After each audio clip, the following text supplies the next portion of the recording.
bago ka magpitumpu, itapon mo na to, 6 na bagay na dapat i-declutter sa bahay. Napansin mo ba na minsan puno ng gamit ang bahay, pero kung tutuusin, halos hindi mo naman nagagamit? Habang tumatanda tayo, dumarami ang mga bagay na naiipon, mga furniture na minsan ay pakiramdam mo kailangan pa, mga damit na may sentimental value, mga papel na akala mo baka magamit pa, at mga alaala na ayaw mong pakawalan. Pero ang totoo, hindi lahat ng bagay ay dapat manatili sa bahay mo. Lalo na bago ka umabot ng 70, mahalagang matutunan ang art of letting go. Bakit? Dahil hindi lang ito tungkol sa kalinisan.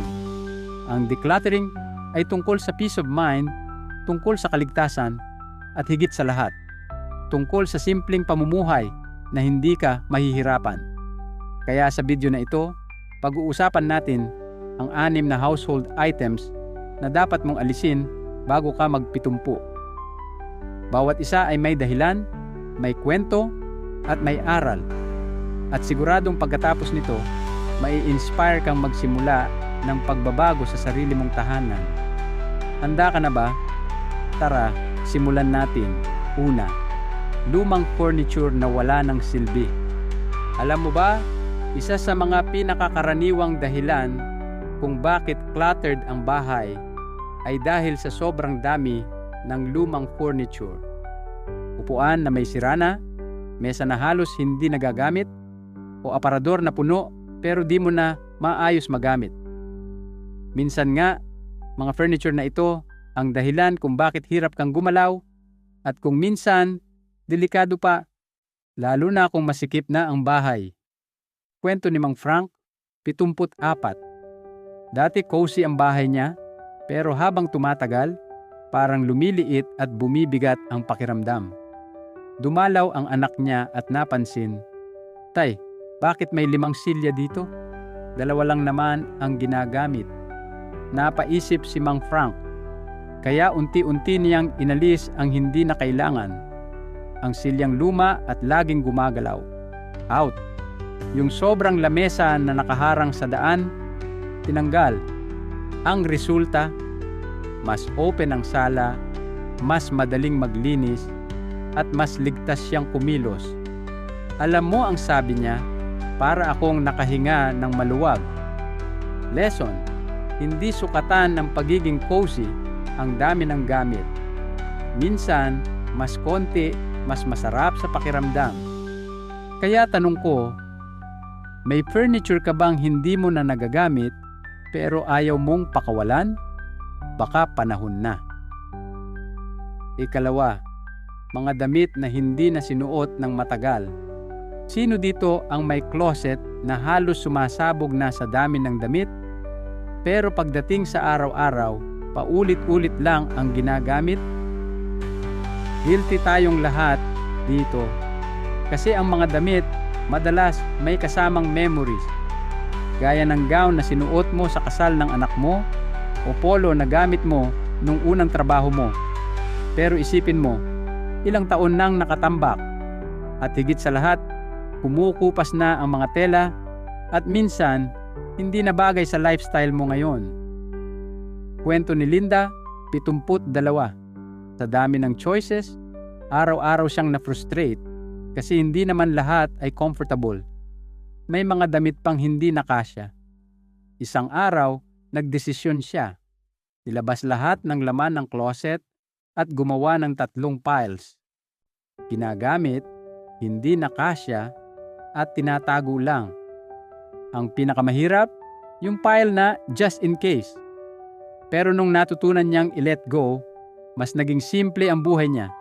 Mas mabilis magdesisyon, mas konti ang kalat, at nakatulong pa siya sa iba dahil dinonate ang iba. Lesson?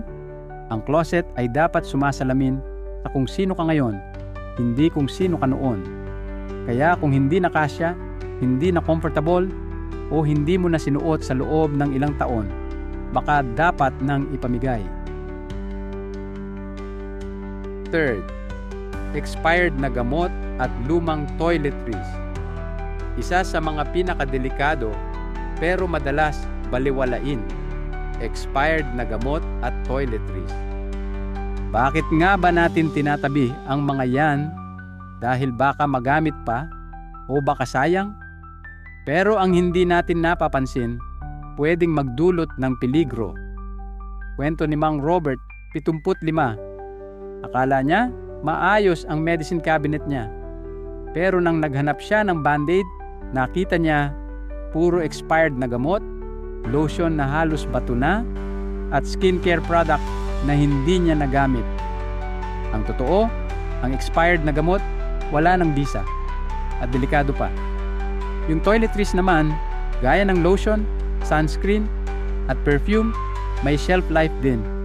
Kung hindi na mabango o malagkit na ang texture, baka dapat nang itapon. Lesson, kaligtasan ang usapan dito. Hindi lang ito tungkol sa kalinisan, kundi tungkol sa pagiging ligtas at practical. Kaya kung hindi mo na nagamit sa loob ng mahigit 1 taon, let it go. Simple tip, once a year, i-check ang medicine cabinet para sigurado ka na lahat ng nasa loob ay useful at safe. 4.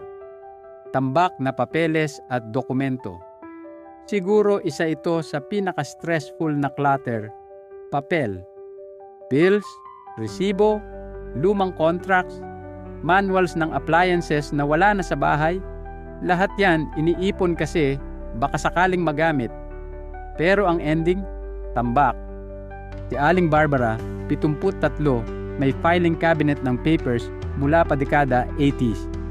Nung isang beses kailangan niya ang insurance document, halos mabaliw siya sa paghahalukay. Doon niya na-realize, dapat lang ang importante ang tinatago. Kaya nagbawas siya. Tinira lang ang mga essential, legal, medical, financial. Yung iba, recycle at shred. At ang ginhawa ng pakiramdam niya nang mahanap agad ang kailangan. Lesson, kung hindi na relevant, tanggalin na. At sa panahon ngayon, karamihan ng records digital na, kaya mas madali. Question para sa iyo. Kapag naghahanap ka ba ng isang dokumento, ilang minuto bago mo makita? Kung mahigit 10 minuto, baka oras na para mag-declutter. 5. Mga gamit sa kusina na hindi na nagagamit. Sa lahat ng parte ng bahay, kusina ang kadalasang pinaka-cluttered. Bakit? Kasi madalas tayong bumibili ng gamit just in case. Pero ilan ba dito ang may tig-iisang blender, rice cooker, at kung ano-anong appliances na bihirang magamit? Minsan nga, doble-doble pa. Si Mang George, 76, araw-araw frustrated sa kusina. Ang dami niyang gadgets at kaldero, pero pag nagluluto siya, iisang kawali lang ang gamit. Dumating pa sa punto na natapunan siya ng baking trays kasi sobrang dami. Doon niya naisip, enough is enough. Kaya isa-isa niyang nilinis. Tinira lang ang gamit na talagang ginagamit. Yung iba, dinonate. At pagkatapos nun, mas masarap magluto, mas madaling maglinis, at hindi na siya stressed. Lesson, hindi kailangang marami para maging masarap ang luto. Kailangan lang yung essentials na talagang ginagamit mo. 6. Sentimental items na hindi na nakakatulong. Ito ang pinakamahirap pakawalan. Sentimental items.